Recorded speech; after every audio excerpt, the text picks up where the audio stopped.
1. Karasuno. Karasuno sits at number 1, and it's not just main character bias. They started as the Fallen Crows, a forgotten program nobody took seriously.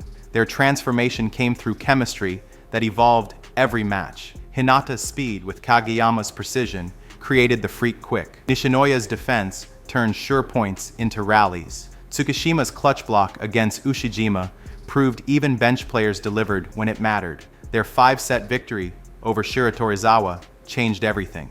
Down 2-0, they didn't panic, they adapted. At Nationals, they beat Inarizaki after trailing 22-16, showing championship mental toughness. The Nekoma match demonstrated they could win any style of game. They lacked height and raw power, but compensated with tactical evolution. What separates Karasuno is their growth rate. Every match made them stronger. Ukai's adjustments, synchronized attacks, and making every player dangerous. From Tanaka's mental warfare to Yamaguchi's serves.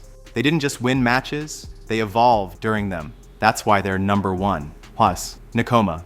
Nekoma suffocates opponents with defense that turns attacks into marathons. Coach Nekomata built them on one principle: keep the ball alive at all costs. No flash, no power, just relentless pursuit of every ball. They'd rather lose a 40-touch rally than give up easy points. Kenma reads the game like code, identifying patterns while barely moving. He found Hinata's habits in 2 sets, exploited Tsukishima's tendencies, and turned Kuru's psychological warfare into points. Yaku's libero play might exceed Nishinoya's in pure technique. The roster's connectivity was telepathic. Fukunaga's efficiency, Yamamoto's fire, Lev's improving blocks all meshed perfectly. The battle at the garbage dump showed their ceiling. They absorbed power, frustrated speed, and made opponents work for everything.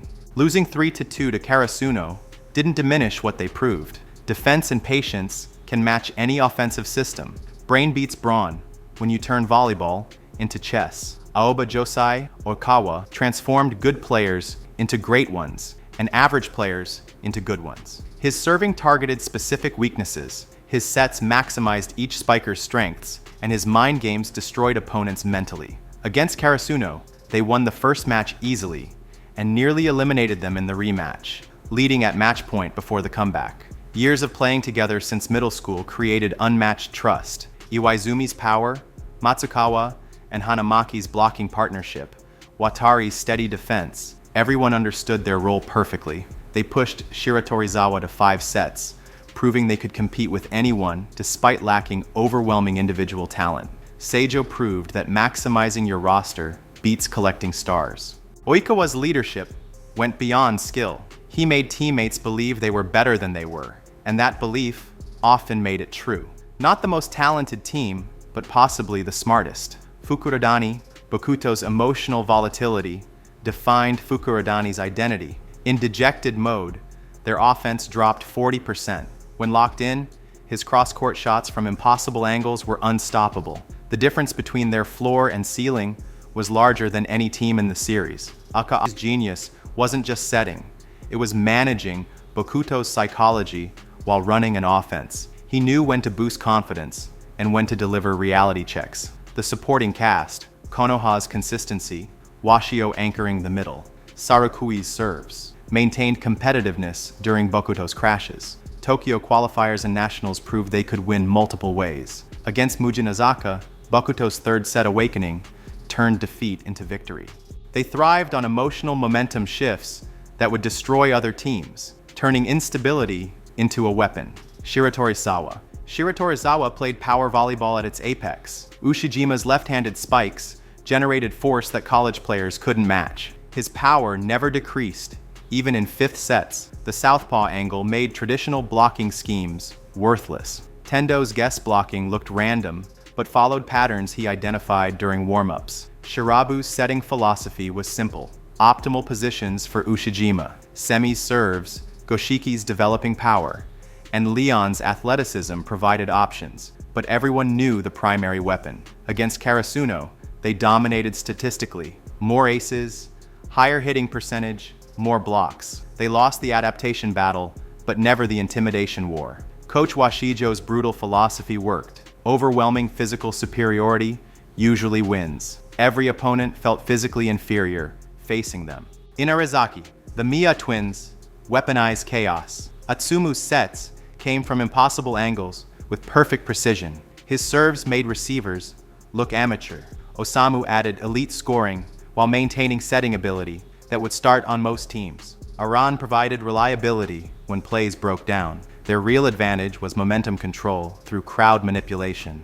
The Inarizaki cheer section wasn't just loud, it was psychological warfare. Synchronized chants during serves, pressure during crucial points. The twins fed off this energy, turning noise into points. Against Karasuno, they forced 19 service errors and led most of the match. Atsumu's 7 straight service points in set 2 felt insurmountable. Getting reverse swept didn't erase their dominance. When rolling, they were unstoppable. Itachiyama's reputation exceeded their screen time. Part of the big three, led by Sakusa, called the most complete high school player.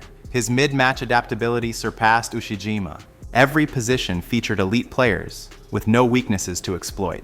3 straight national finals appearances proved their consistency. Teams spent entire camps preparing for them. Players who faced them described suffocating perfection. They didn't just win, they made opponents question if they understood volleyball. Limited visibility enhanced their mystique. They represented the final boss that made other elite teams look human. Sometimes, the scariest opponent is the one whose true strength remains unknown. Their presence loomed over every tournament. Kamomedai, the small giants, proved height means nothing with elite jumping ability. Hoshiyumi's vertical matched Hinata with better technique. At 5'7", he spiked over 6.4 blockers consistently. Every skill, receiving, setting, attacking, reached elite level. Their system maximized speed and vertical advantage, forced long rallies until opponents got impatient, then struck with attacks before blocks formed.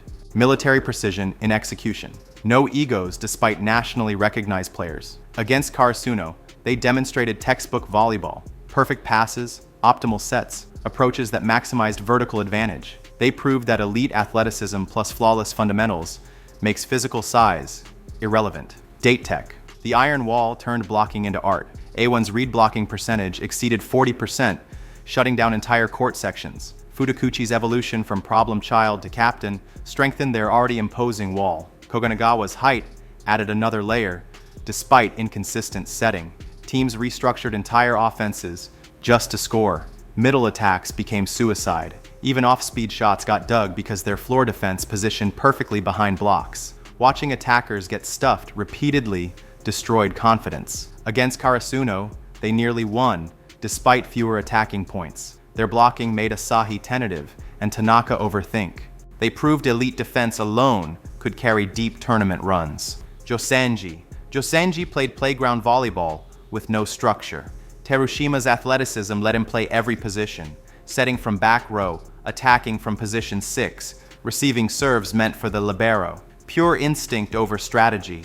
When chaos erupted, they thrived. Behind the back sets, one-handed saves while falling backward, attacks from impossible positions. They forced opponents out of comfort zones because defensive schemes assumed logical play. Against disciplined teams, this backfired spectacularly. But when it clicked, they produced sequences that shouldn't exist in organized volleyball. Beautiful chaos that either dominated or self-destructed. Shinzen specialized in grinding opponents down. No spectacular plays, just relentless coverage extending every rally.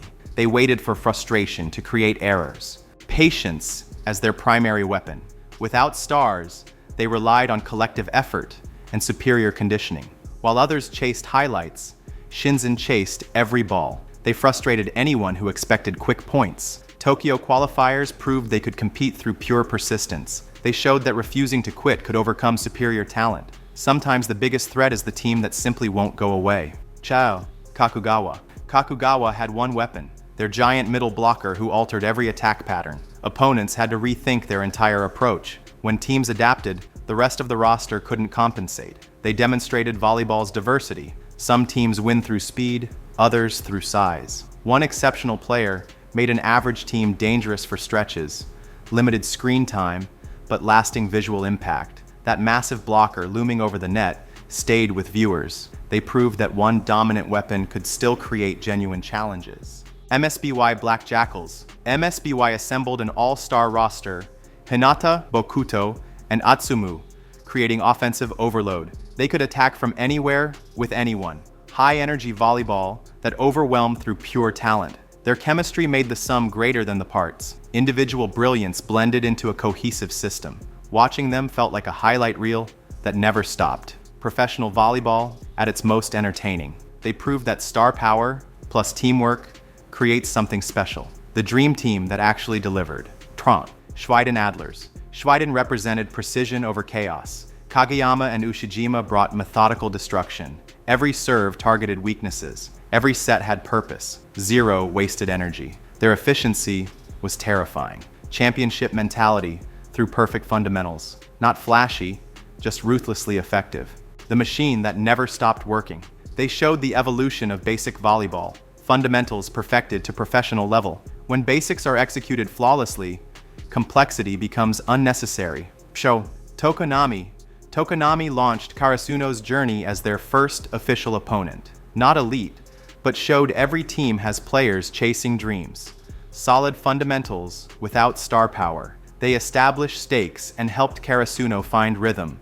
Proved that average teams still compete with heart. Essential for starting the story. Sometimes the most important teams are the stepping stones. Not memorable for victories, but crucial for beginning the narrative.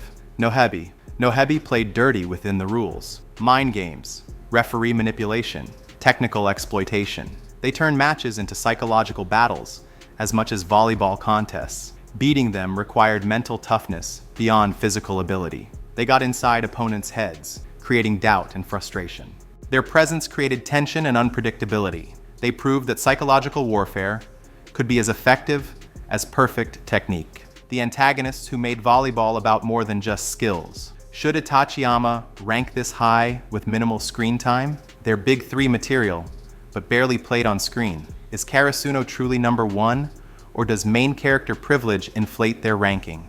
Every ranking reflects what moved you most, the moments, matches, and players that resonated.